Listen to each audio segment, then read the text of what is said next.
정말 대이변이 일어났습니다. 당초 20대 전반기 국회의장으로 이른바 명심을 등에 업은 추미애의 당선이 매우 높게 점쳐졌으나 결과는 경쟁자인 우원식 의원의 당선이었습니다. 5선이 되는 의원은 이날 국회에서 열린 민주당 당선인 총회에서 제적 과반을 득표해 추미애 당선인을 누르고 국회의장 후보로 뽑혔는데요. 왜 이 같은 대이변이 일어났는지 잠시 후 분석해보는 시간을 갖도록 하겠습니다.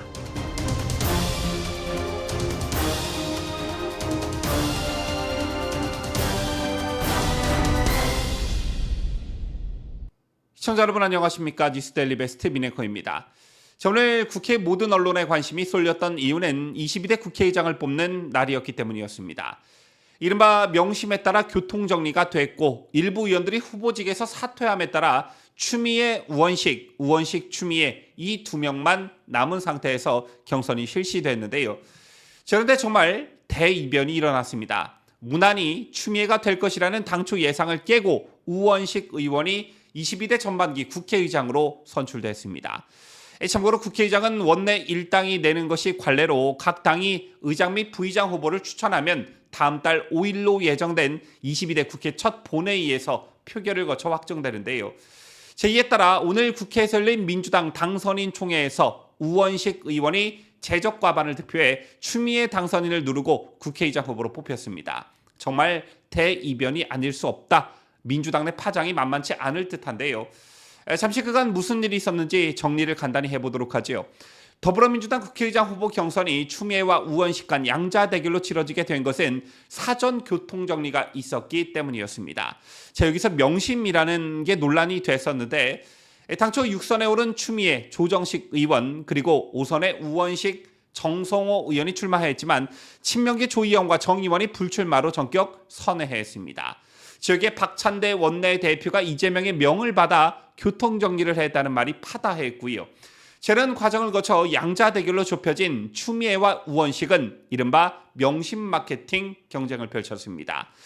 먼저 앞으로 치고 나가는 것은 추미애였는데 앞서 추미애는 지난 13일 김어준 유튜브 방송에 출연해 잘 좀 해주시면 좋겠다라고 이재명 대표가 말씀을 해주었다며 이런 얘기는 본인한테만 했다면서 이른바 명심이 뒷받침하고 있음을 시사했습니다. 이에 뒤질세라 완주 의지를 드러낸 우원식 역시 같은 유튜브 방송에서 이재명 대표가 국회는 단호하게 싸워야 하지만 한편으론 안정감 있게 성과를 내야 된다는 점에서 우원식 형님이 딱 적격이다. 열심히 잘 해달라. 이렇게 얘기했다. 이렇게 말함으로써 역시 명심은 나에게 있다를 피력하면서 추미애를 직격했는데요. 따라서 진짜 명심은 누구에게 있는 것이냐 이런 논란이 일었고 일각에서는 이재명이 양쪽 모두에게 보험을 들은 것은 아니냐 이런 분석까지 나왔습니다. 하지만 이 과정에서 당내 분열 조짐도 보였는데 당내 중진을 중심으로 조 의원과 정 의원 사퇴 과정을 두고 갑론을박도 거세졌습니다. 박찬대 원내대표가 조 의원과 정 의원을 각각 만나 설득했다고 전해지면서 이게 말이 되는 소리냐라는 격한 반응이 나오기도 했었는데요. 국회의장 후보 등록 이후 사퇴는 매우 이례적인 일이었기 때문이었습니다. 먼저 공개적으로 문제 제기를 한 것은 4선의 우상호 의원이었는데 5선, 6선 중진이 처음부터 나오지를 말든가 나와서 중간에 드롭하는 모양을 보이면서 자괴감 같은 게 들었다라며 박찬대 원내대표나 이재명 대표와 관련해 어떠한 권유를 받아서 중단한 것이라면 심각한 문제라고 들이받았습니다. 대한민국 권력 서열 2위를 당대표나 원내대표가 결정한다는 것은 대단히 잘못됐다 이런 말도 덧붙였는데요. 하지만 이번 총선이 여러분 잘 아시다시피 친명 일색으로 공천된 후에 선거가 치러졌기 때문에 이재명의 마음이 가 있는 후보에게 표가 쏠릴 것이다 라는 관측이 많았고 돌아가는 상황이 어이추 어차피 의장은 추미애라는 신조어가 생길 만큼 추미애의 당선 가능성이 거의 확실해 보였습니다.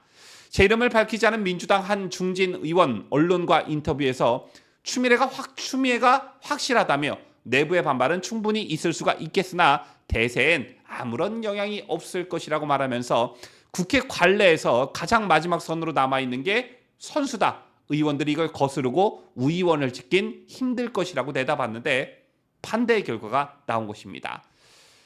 그렇다면 두 가지 물음표가 생기게 되죠. 더불어민주당 22대 국회 당선인들이 곧 국회의원 배지를 달게 될 당선인들이 또 이재명에게 공천을 받은 22대 국회 당선인들이 정말 명심을 우원식이라고 여긴 것일까? 우원식이 김어준 방송에 나와서 이재명이 우원식 본인에게 국회의장은 형님이 딱 적격이다라고 한 말과 이재명이 추미애 본인에게 잘 좀 해주시면 좋겠다라고 했다는 추미애의 말 중에 우원식의 말을 더 신뢰한 것이었나? 이 점 한 가지 하고요. 다른 한 가지는 명심이 추미애에게 있다는 것을 알면서도 이재명이 국회의장감으로 추미애를 점 찍었다는 것을 알면서도 반란표를 쏟아낸 것인가 라는 점입니다.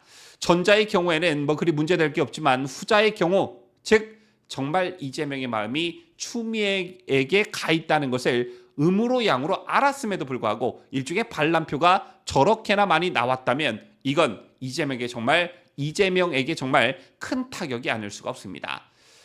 이건 어디까지나 이재명의 마음이 우원식이 아닌 추미애에게 가 있다는 것을 전제로 또 이런 소위 명심이라는 게 의원들에게 전달됐을 거라는 것을 가정해서 말씀드리는 것이지만 정말 그러하다면 일대 반란이 벌어진 것이다 이렇게 볼 수가 있는 것인데요.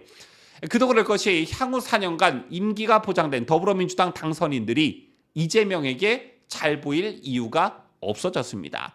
정치권에서 통용되는 얘기 중에 이런 얘기가 있죠. 국회의원은 당선된 바로 그 다음 날부터 다음 선거를 준비한다 이런 말이 있는데 4년 후 자신에 대한 공천권은 이재명이 가지고 있지 않을 뿐더러 아시다시피 이재명은 온갖 사법 리스크를 안고 있기 때문에 불확실성을 띠고 있는 그런 정치인입니다. 따라서 이러한 현실적인 판단을 하지 않았을까 이런 생각도 하게 되는데요. 자, 오늘을 포함해 향후 며칠간 국회의장 경선과 관련해 이 며칠간 어떤 말들이 나돌았는지 후속 보도들이 쏟아질 테지만 어쨌든 그 후폭풍이 만만치 않을 것 같습니다. 그리고 또 하나의 관전 포인트가 더 있죠. 바로 추미애의 향후 행보인데요. 제런 표현이 어떨지는 모르겠습니다만 소위 말해 빡친 추미애가 자존심을 구길 대로 구긴 추미애가 어떤 돌발 행동을 보일지 이것도 참 궁금해집니다. 지금까지 저는 자유대한민국을 수호하는 뉴스데일리 베스트 민앵커였습니다.